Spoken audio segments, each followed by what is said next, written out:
welcome to today's show, Legacy Living, Make Your Life Count. I'm your host, Dr. Gloria Burgess, passionate, inspirational speaker, author, poet, and entrepreneur. Good morning, and welcome to Legacy Living, Make Your Life Count.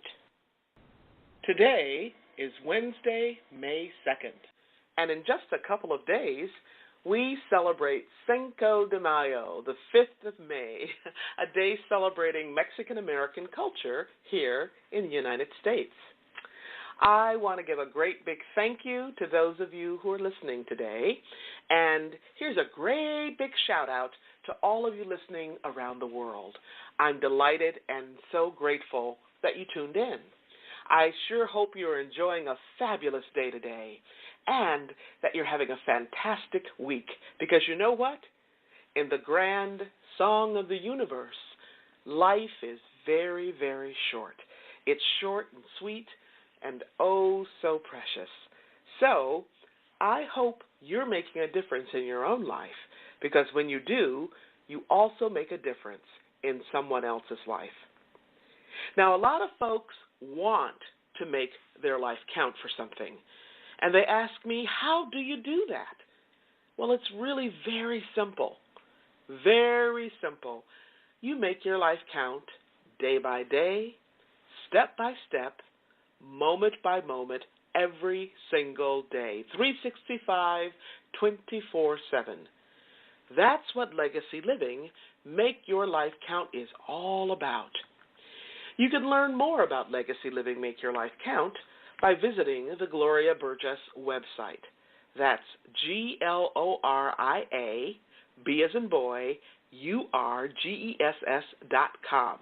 That's the Gloria Burgess website, Gloria, BURGESS.com, or by visiting Facebook.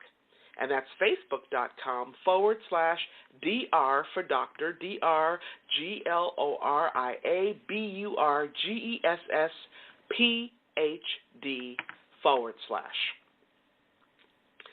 So today, I want to talk with you about leadership, a topic that's near and dear to my heart.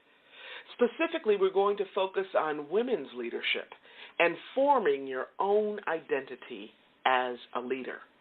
In other words, today's show is all about asking yourself two very important questions. The first question is, who am I? And the second question is, whose am I? So who am I and whose am I as a leader? Now, to help us address those burning questions, I have a very special guest on my show today. Her name is Melanie Cremona. She is a person of influence, and she is very, very inspiring. Now, Melanie is a leader who makes a difference in her own life and in the lives of so many others throughout the world through her work with the United Nations. She works at the UN's Institute for Training and Research, which is called UNITAR for short. At UNITAR, she heads up the Women's Leadership Program. I met Melanie last fall. We were both attending a women's leadership conference in Stockholm, Sweden. And when I heard her speak about her work, she was positively supercharged about it. So to simply say that she's interested in her work would definitely be an understatement. This young woman is truly passionate about her work. And I must say she is most definitely a woman with a mission. She is on fire to change the world, and in particular, to change the world for women leaders. When you hear her story, you'll learn why she's so passionate about making a difference, about changing the world in this way. I was struck by her passion, but this is just one of the many wonderful qualities that drew me to her. And I should say that drew me and all the other women to Melanie at this conference and to her work. Indeed, we were blessed to have her there as one of our honored mentors. Melanie is 23 years old, and she describes herself as a Lebanese Greek expat. Her work at UNITAR is focused on women and women's leadership. Her specific mission is to strengthen women's participation in multilateral conferences and decision-making forums. She's also in charge of organizing high-level events with prominent leaders and personalities, including Nobel Prize winners. Melanie attended the University of Paris 7 and the University of Copenhagen, obtaining her degree in sociology and anthropology.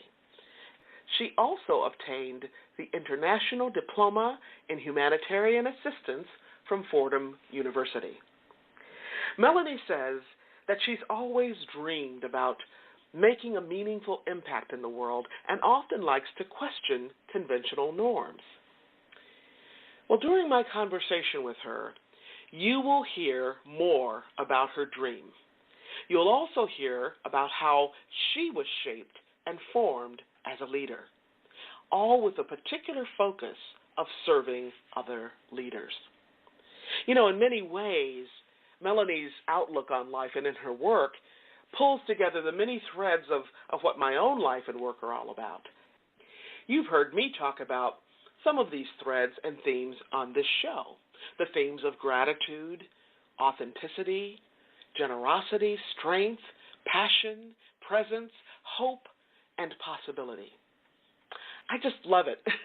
Two women, Melanie and me, from very different backgrounds, very different cultures, very different in age and lifestyle, and yet so many common threads. Can I just tell you something?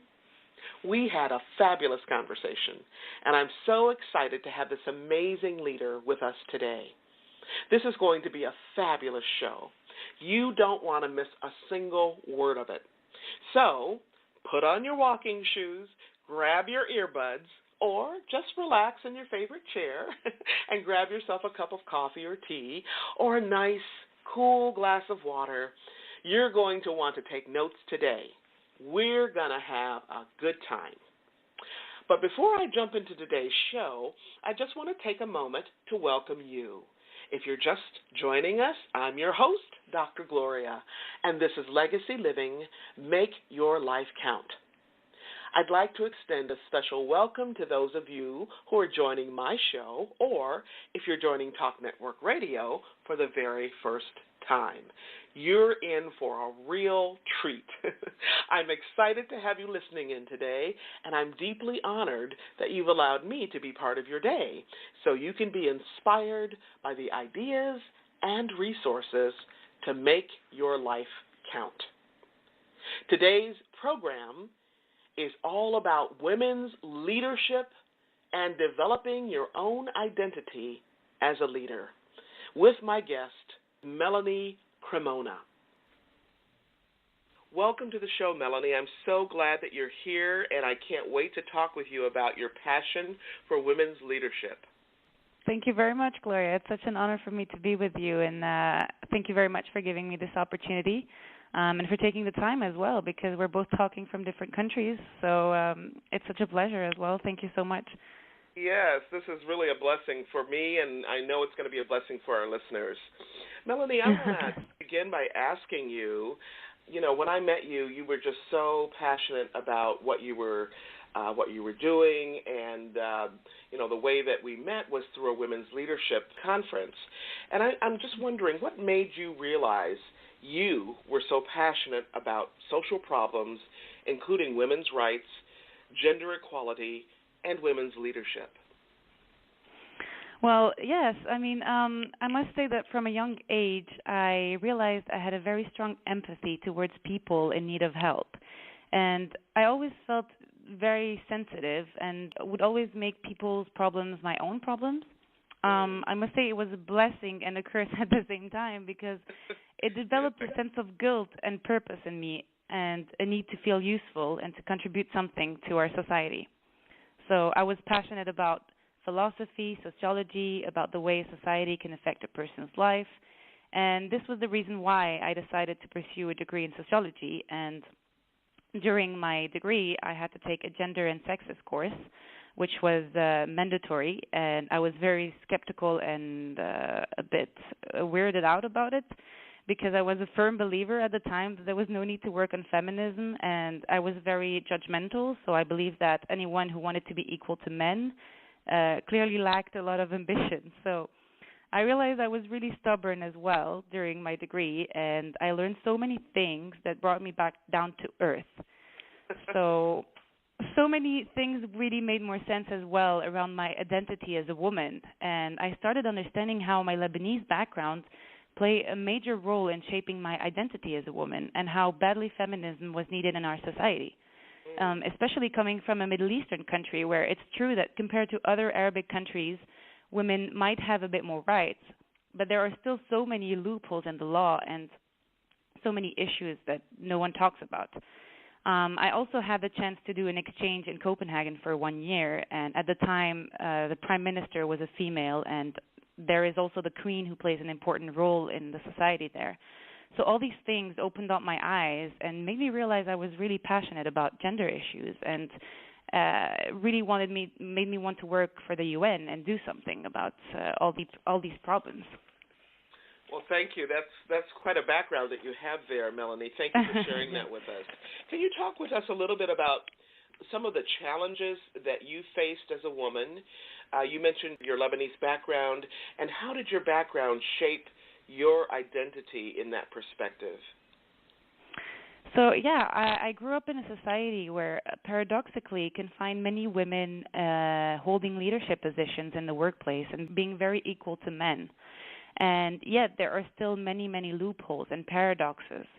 So if I can give you an examples, women can get loans for plastic surgery. In religion, the age for marriage is still 9. And in the law, men can rape women as long as they marry them afterwards.